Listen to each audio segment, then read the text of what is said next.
পিজিতে দুর্নীতিটা আছে বা ছিল, খুব ডিপ রুটেড, এবং পিজির একটু যদি ওপর থেকে করা যায় তাহলে দেখবেন পিজিতে একটার পর একটা অপারেশন আনসাকসেসফুল হচ্ছে, সমস্ত রকম সুযোগ থাকা সত্ত্বেও।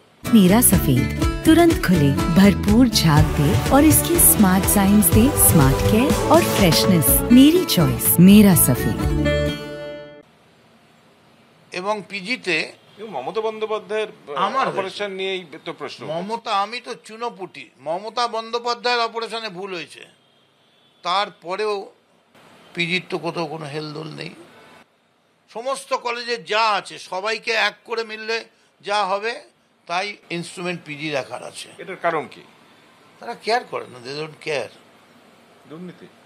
দুর্নীতি ডিপ রুটেড, তাদের স্বজন পোষণ, পিজিতে পোস্টিং, ভালো জায়গা, নাম ডাক, কি বলবো। তারপর তো পরীক্ষার সময় অবাধ ব্যবস্থা, ৭২-এর কথা মনে করিয়ে দেয়। পিজির পরীক্ষা, বর্তমান পরীক্ষা অনেক কলেজেই দেখে, একটু খোঁজ নিন না আপনারা, কোথায় কিভাবে পরীক্ষা হচ্ছে।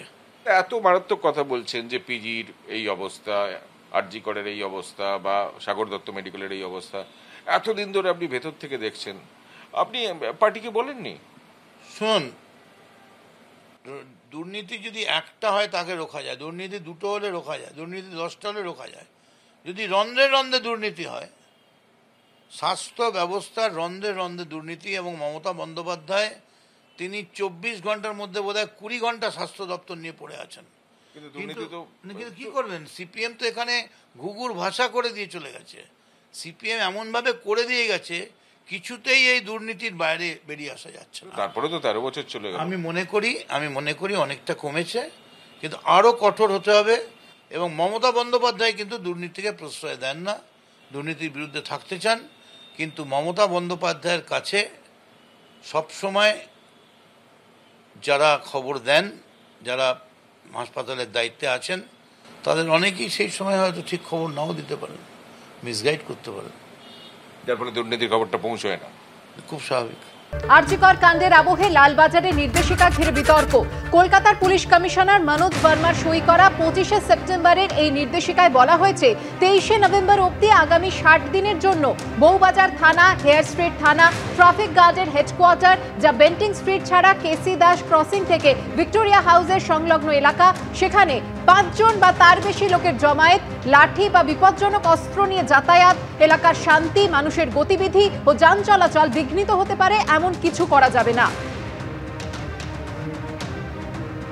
পিসফুল প্রোটেস্ট যদি হয়, পিসফুল প্রোটেস্টটাকে বাধা দেওয়ার আর কোনো রুল কিন্তু কিছু নেই। তো আমার মনে হয় এটা একটা প্রতিবাদের ভাষাকে দমিয়ে দেওয়ার চেষ্টা হচ্ছে প্রশাসনের তরফ থেকে, এটুকুই বলতে চাই। আমরা এটাকে ধিক্কার জানাই। আমরা মনে করি যে এভাবে গণতান্ত্রিক আন্দোলনের ওপর এভাবে আক্রমণ আনা যায় না।